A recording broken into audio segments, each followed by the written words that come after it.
Here he is, Ron Sciarro, Beaver Falls. Thank you so much to the coach, Larry Bruno Foundation. So it's the late 60s. 7th Avenue is booming, the holiday season. The mills are hustling and bustling, and everybody's got cash, and Reeve Stadium is packed.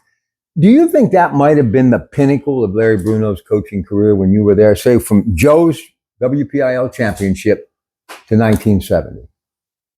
There was a lot of good teams, but he had a few good ones after that too. So my years were great. We were 7-3, 7-2-1, and 8-2.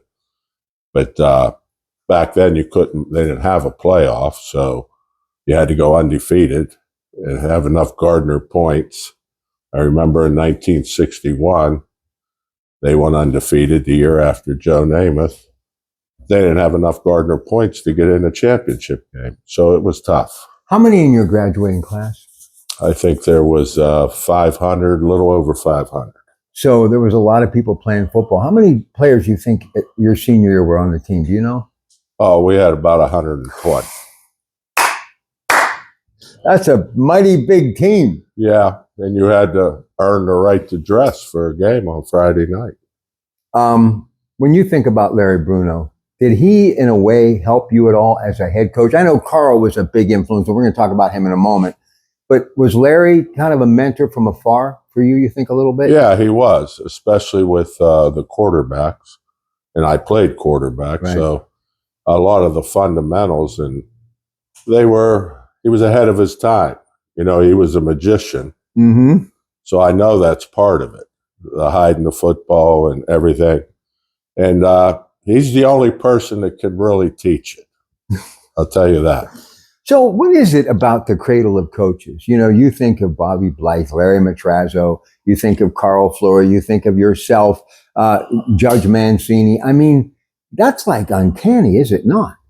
Yeah, it is. Now, I never thought about it that much, but all those guys. There's a lot of people that came from Larry Bruno, either a player or as a coach. But I got to be honest with you, and I mean no disrespect to anyone. You know, and I did my mythical top 10. I actually put Carl Fleury ahead of everybody.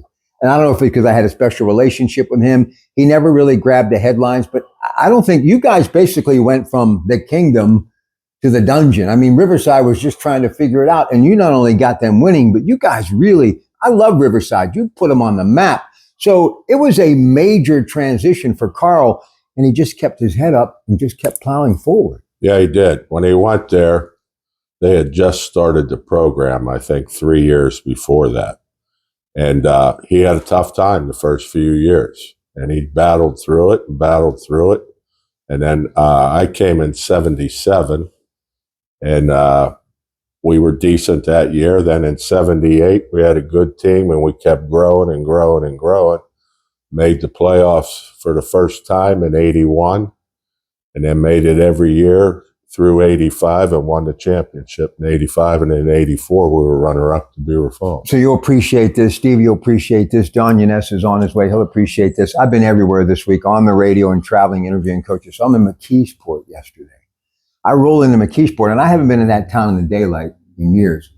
Man, that's a big, booming, beautiful town. And that football program, this young Matt Miller, who's a big fan of Gino DeMarco, his son's actually looking at playing here.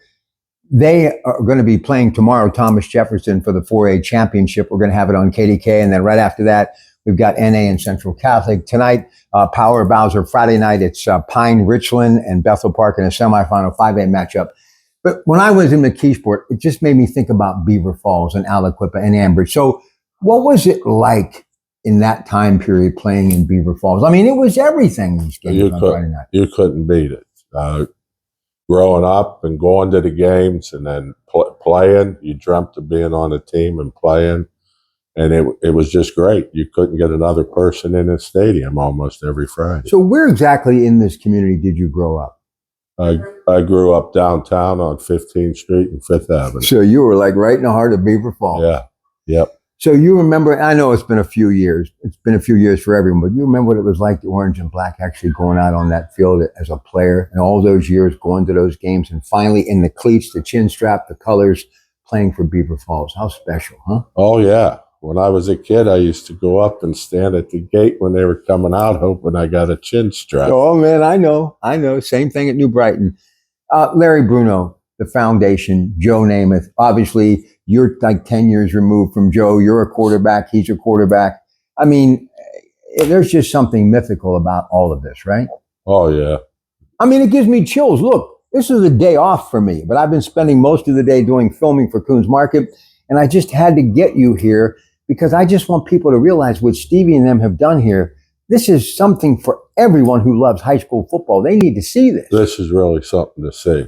It really is. I mean, if you come in here and look around, you got everything from the early days to now in football and baseball and basketball. So what do you remember as a kid, some of your favorite players when you were a kid in the mid-'60s before you got to the high school? Who do you remember watching playing for Larry? Well, the first year I remember watching Namath. Do you really? Yeah, I was about 9 years old. And then Butch Ryan. Oh, yeah. And Lou Sincar and those guys. And there was a bunch of them just coming up through. I mean, look, you were a young child, and I get it. But when you know football, and you truly are a guy that knows football. Was Joe really as amazing as everybody says he was playing football? Yeah, and he was probably the best at the Bruno techniques, hiding the football. And really? Oh, there was a time he ran, we called it 29 Ride Red. He faked to the fullback, went around the end, they blew the whistle. They blew it dead. And he was off for a touchdown. Oh, man. Well, listen, I can't thank you enough. How are things with the Owls? Good. I love that place. I need to get back. Travis is doing good? Yeah, he's doing good. Good. Do you miss it at all? No, not really. I did it long enough. Let's be honest. And we're old school, but I'm in the present. I'm talking to all these coaches. Many of them were players when I was covering it on a regular basis. Things have changed a little bit. Yeah, they have. Not for all the bad reasons, but a lot of these towns that had the big steel mills and the manufacturing, the blue collar workers, it's evolved. And many of those families are now out in the Butler counties, meaning Cranberry and places like that. And you've got these massive, beautiful stadiums.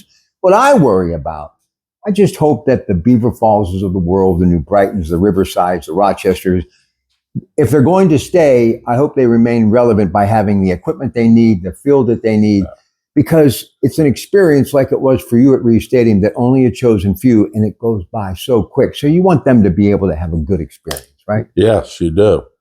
And it used to be the only thing going on Tuesday night in the winter was basketball. Right. And Friday night, basketball. Right. And Friday night in the fall was all football. Right. But now you don't have that. Your soccer team might be playing somewhere else on a Friday night. Hockey. Yeah, there's so many things going on, and there's nothing wrong with that. But it's taken away from the crowds on Friday night football. How many, what would you estimate a crowd for a Beaver Falls big game on a Friday night when you were playing? Oh. 10,000? Probably 8 to 10. Yeah. Incredible. It was standing room only. Yeah. So what year did you actually start at quarterback finally? My junior year, I played halfback. And me and Dennis Russo switched positions when we threw the ball. It's a true story. Everybody in the place knew it. Yeah. And that's what we did. And then my senior year, I was the quarterback for, What numbers did you wear? I wear 15. Well, here's the thing about Joe, and we're going to end because Mr. Yanez is almost here, and we're going to get Stevie Higgins. He's going to do some weekly picks of the NFL. Here's the thing. I never realized this, but Joe actually wore 19 in high school because he loved Johnny Unitas.